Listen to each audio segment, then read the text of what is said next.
हा वीर बोल. प्रसाद, इकडचं काम व्यवस्थित चाललंय.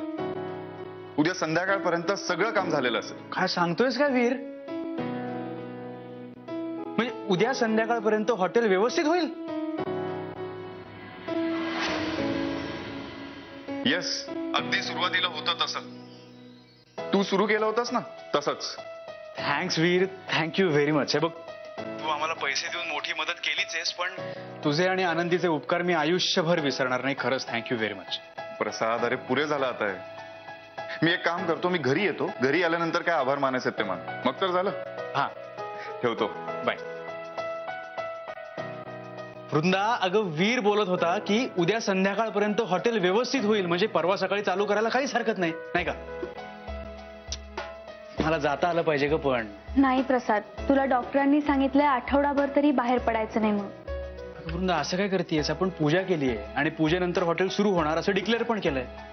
जर हॉटेल चालू नाही केलं तर ते वाईट दिसेल पा. अरे हो, माहितीये मला, पण आपण ते नंतर ठरवूया. आता नंतर कधी थांबा थांबा थांबा थांबा. भजी तयार आहे, आधी याची चव घेऊन बघा.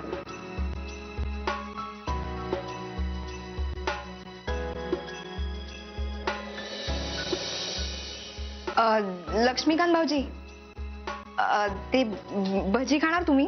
काय? हा, भजी केली आहे, तुम्ही खाणार का?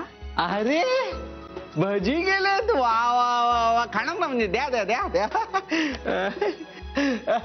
छान वास येतोय.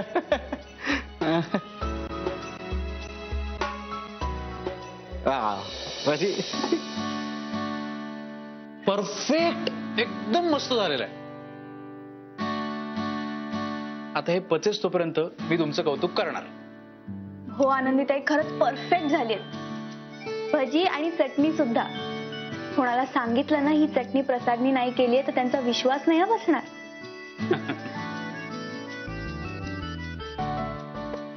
नाही, खरंच तुमच्या हातात अन्नपूर्णा आहे. म्हणजे थोडक्यात काय, इथून पुढे माझ्या बरोबर असा प्रसंग आलाच तर जोपर्यंत वीर आणि आनंदी आहे तोपर्यंत मला हॉटेलची काळजी नाही. प्रसाद प्लीज गप्प बसा. हा असा प्रसंग कशाला यायला हवाय पुन्हा? माझ्यात आणि यांचं त्याच्यावरच भांडण होतं प्रसाद दादा. प्रसाद दादा, तुम्ही चुकलेला. तुम्ही काय ते सॉरी म्हणा पटकन. अगं मी आपलं ओके. सॉरी सॉरी, चूक झाली माझी. काय करणार, बायकांचं राज्य आहे ना, सॉरी म्हणायलाच पाहिजे. सॉरी.